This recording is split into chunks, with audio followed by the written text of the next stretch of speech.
This is Dr. Scott Fuller with the Health Source podcast. I'm going to review a new article on cancer. And this particular article comes from a show on NPR called 1A. That's the name of the show, 1A. And this show came out on January 25th of 2024, the title being In Good Health, Cancer Patients Are Getting Diagnosed Younger. Why?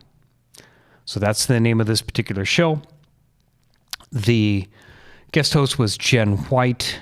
She had three researchers and doctors on the show. Rebecca Siegel, Dr. Ang. Rebecca Siegel is a senior scientific director of surveillance research at the American Cancer Society. Dr. Ang is a director of the Young Onset Colorectal Cancer Center at Dana-Farber. And Dr. Malik is a breast imaging and intervention radiologist.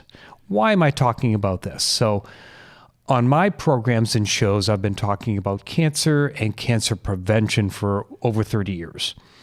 And I've always focused on prevention because most of us, and you'll see in this article, is they agree, most of us are not talking enough about cancer prevention, not enough airtime, not enough money, not enough research is being dedicated towards cancer prevention. And cancer prevention is one of the best tools that we have in our arsenal to make sure we don't have cancer in the first place.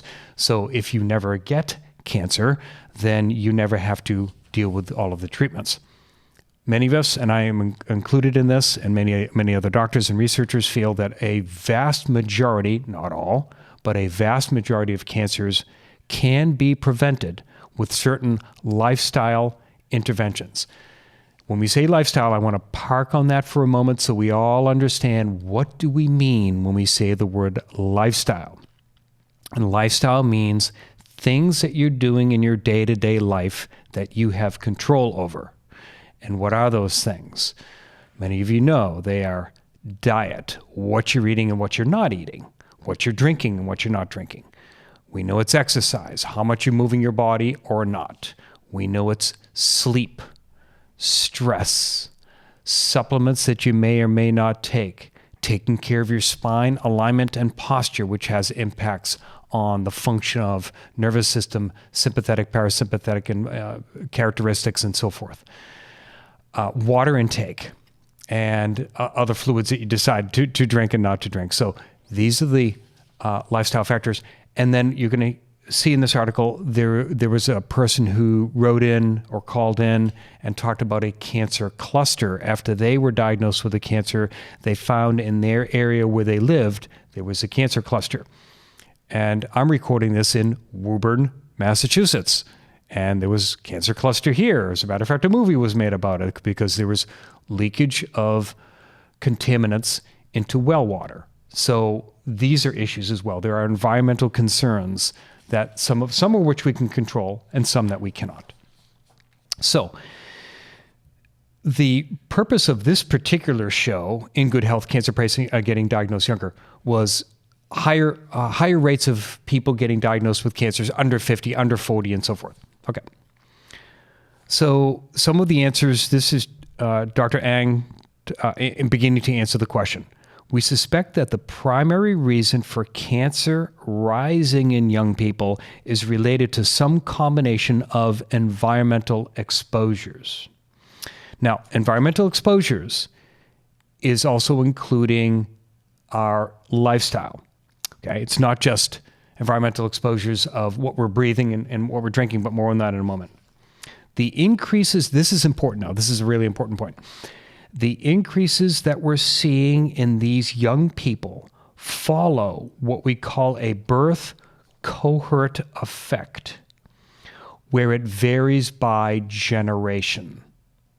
Now, you don't need to know exactly what that scientific term means. Here's keeping it simple.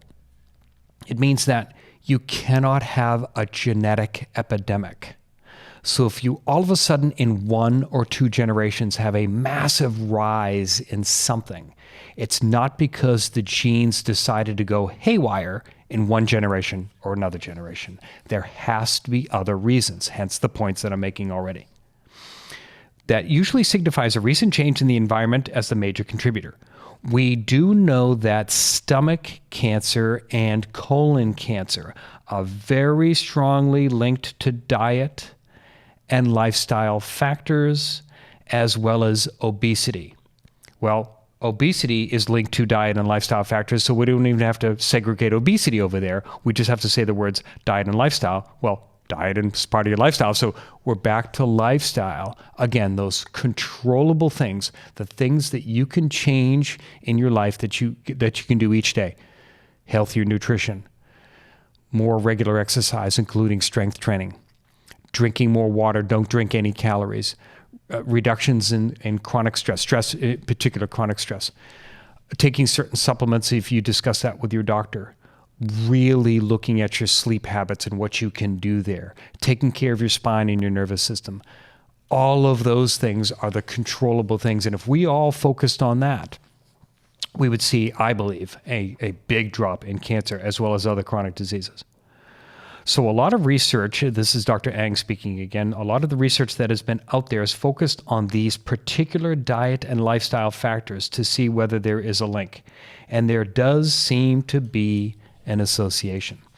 So a good chunk of this program was not necessarily dedicated on prevention, but I'm pulling out the prevention comments and strategies that they discussed because that's something we can do now, we can do consistently, and we all know, and we've known this for decades, that can make a huge contribution to the reduction in cancer incidence, the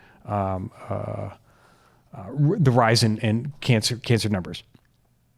So we know that alcohol, processed meats, and particulate matter are all class 1 carcinogens. Alcohol, you drink too much, you're increasing your rate of cancer. Processed meats, you eat more processed meats, you increase your rates of cancer. And regular exposure to particulate matter, stuff you breathe, stuff you're breathing in, class 1 carcinogens. Okay.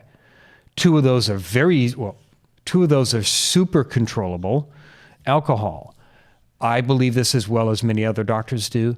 The best relationship with alcohol is none, and the second best is as close to none as possible. 1 drink or less per day with multiple days of being alcohol free. I agree with that. I'm comfortable with that.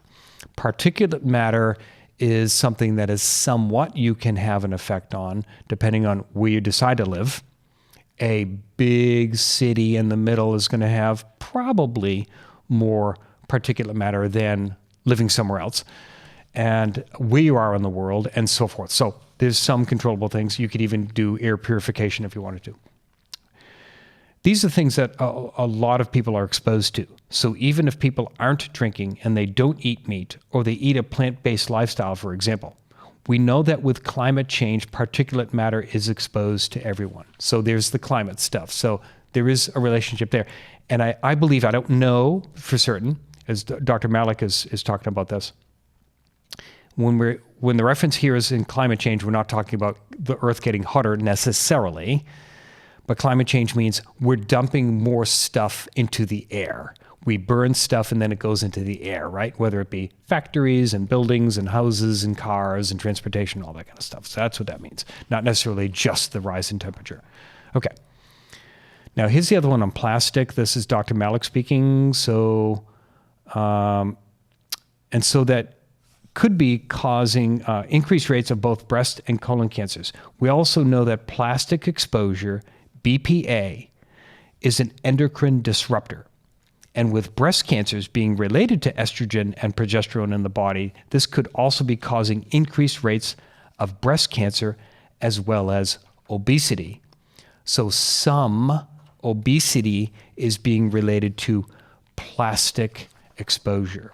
Again, Can we remove it all as humans on planet Earth? No, because we now know that there are microplastics in the ocean, in the Arctic and Antarctic. So it's everywhere, but you can certainly decrease it if you stop drinking out of plastic water bottles all day long and you drink out of ceramic or glass or steel or something like that, right? So you can limit plastic. You don't store your food in plastic containers any longer. You store it in ceramics or something, glass or something like that, right?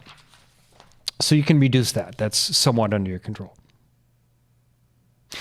This is a statement about comparing stage 1 or stage 2 cancer versus stage 3 or stage 4.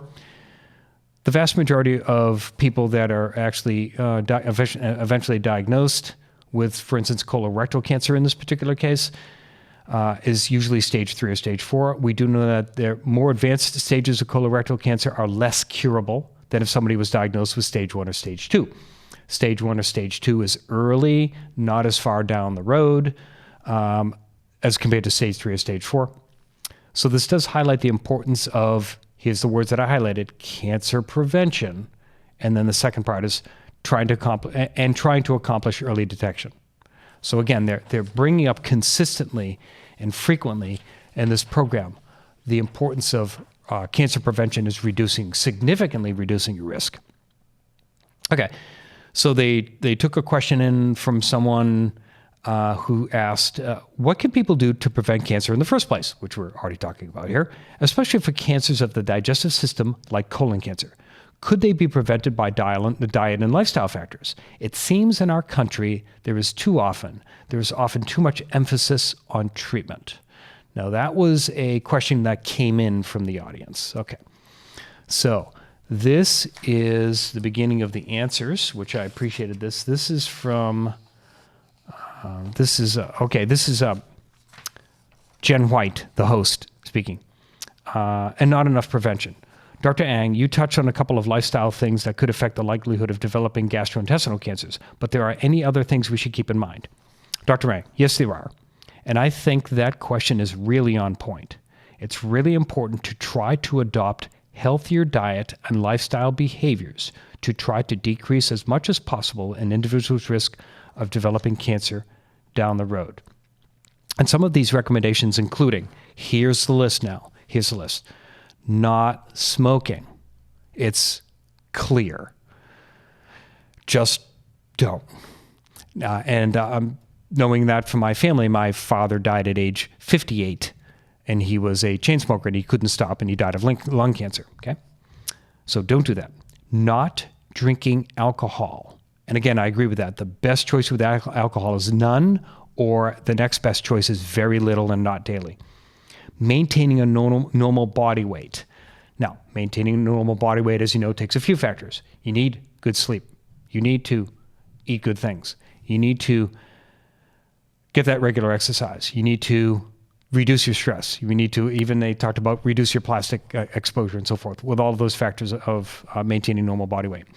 Eating healthy diets that are less in red meat and processed foods, particularly for colorectal cancer risk. Makes sense. I think most everybody would agree with that. As well as maintaining higher levels of physical activity and try to avoid sedentary behavior.